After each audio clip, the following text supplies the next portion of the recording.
nanya aku punya pacar enggak, aku bilang enggak, lagi sendiri kayak gitu. Ya dia juga sendiri kan, dia juga sendiri. Terus dia bilang ya udah yuk kita jalanin. Dia nembak, maksudnya ngajak pacaran. Ayo, aku bilang gitu. Ya ayo jalanin aja gitu. Terus nggak tahu tuh dia kok serius banget nih, anak serius banget ya gitu. Sampai waktu hari itu besoknya dia langsung ngomong, aku minta waktu, aku kasih waktu kamu 6 bulan. Apa 6 bulan? 6 bulan aku rasa tuh kita kan udah sama-sama dewasa nih. Yeah. Aku rasa cukup lah waktu 6 bulan untuk mengenal satu sama lain gitu.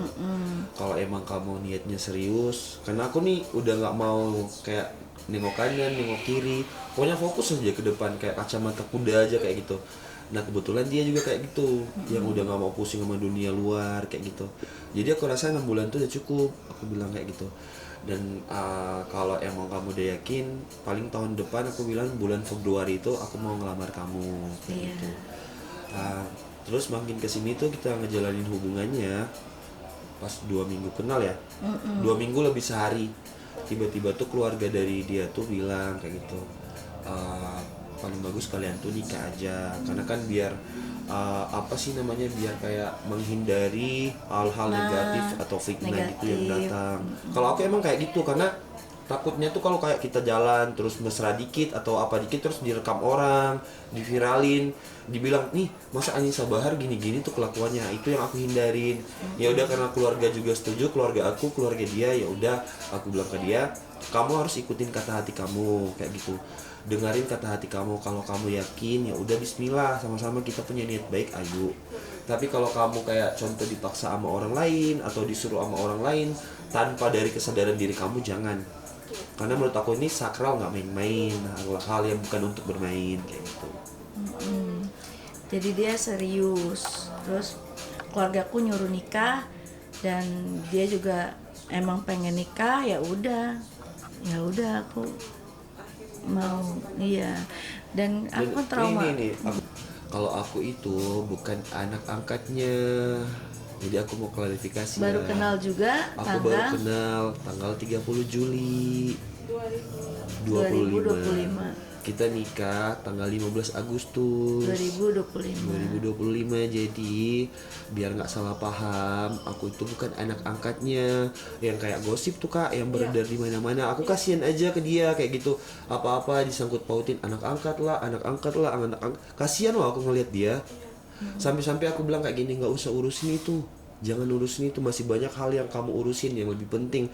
Karena takutnya dia stres, karena aku tuh di samping dia tuh pengen dia tuh selalu nyaman, aku bisa ngelindungin dia kayak gitu dari hal-hal kayak di luar sana yang mau datang ngancamin dia. Aku tuh pengen dia safe bareng aku, di dekat aku bisa ngelindungin dia. Tapi kalau dikit-dikit gosip itu terus yang naik sangkut pautin kan, anak angkat dia. Aduh, aku lihat dia kasihan loh, sampai mau nangis ngurusin itu. Jadi aku bilang, udahlah sayang, nggak usah. Jadi kalau kakak tuh sesama perempuan pasti bisa ngerasain lah apa yang dia rasain. Jadi tolong sekali lagi buat pemirsa di luar sana, ya tolonglah kayak gitu. Aku tuh bukan anak angkatnya dia tuh gitu. Aku tuh cuman mau ngelindungin dia dari hal-hal negatif yang dari luar sana datang kayak gitu. Aku kasihan sama dia kayak gitu. Itu terus yang disangkut pautin ke dia. Aku kasihan loh ngeliat dia baca-baca berita kayak gitu. Kalau aku sih pribadi, aku bilang nggak usah diurusin kayak gitu. Orang tuh berhak mau nilai kita seperti apa kayak gitu. Yang penting kita pribadi, kamu nggak ngerasa ngejalanin seperti apa yang mereka bilang kayak gitu. Dan kamu juga harus ngomong kayak gitu, yang kemarin itu sebenarnya siapa kayak gitu.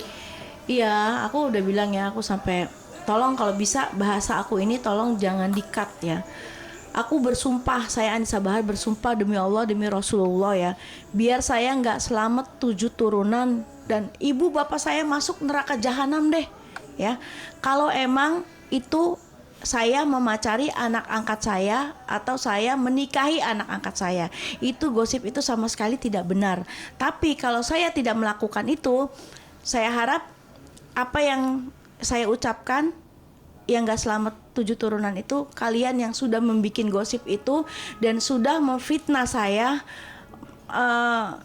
cap buruk terhadap saya, itu apa yang menjadi sumpah saya itu berbalik kepada kalian gitu loh.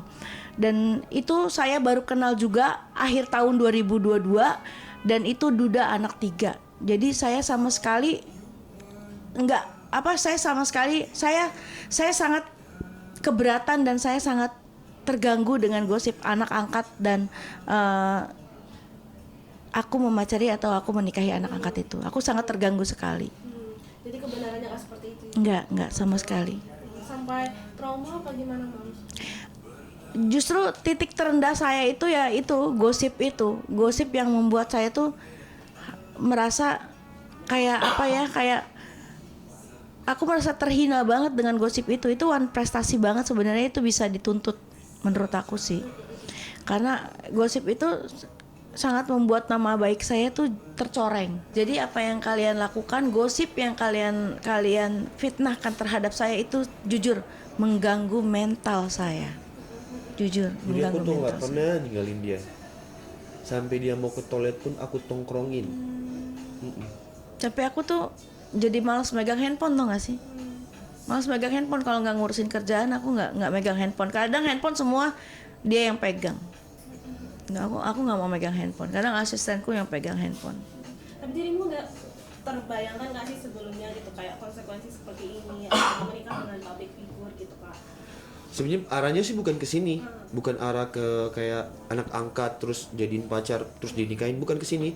Tapi aku tahu aku nikah sama siapa, pasti bakalan ke expose. Walaupun aku kayak kemarin kan aku nggak mau masuk TV kayak gitu sesuai dengan pendirian aku dari awal, karena aku nikah sama dia itu bukan arah-arah ke sini nih, bukan ke sini itu. Aku nggak apa-apa temanin kamu syuting, tapi aku nggak mau masuk kayak gitu. Tapi pas pertama, kedua iya aku nolak, masih diiyain. Ketiga itu udah nggak, karena keluarga minta aku tuh harus tampil. Karena berita-berita ini tuh naik terus, kayak anak angkat dipacarin dinikahin. Kamu harus tampil man, dan kamu harus bilang ke publik, bersuara kayak gitu. Jadi itu aku udah nggak ada alasan lagi kayak gitu. Di belakang layar udah nggak ada alasan. Ya udah, aku beraniin, aku jelasin aku tuh siapa, biar orang-orang tahu tuh, masyarakat tuh tahu yang sebenarnya itu seperti apa. Karena aku kasihan dia, itu terus yang diangkat, anak angkat dipacarin, anak angkat dinikahin.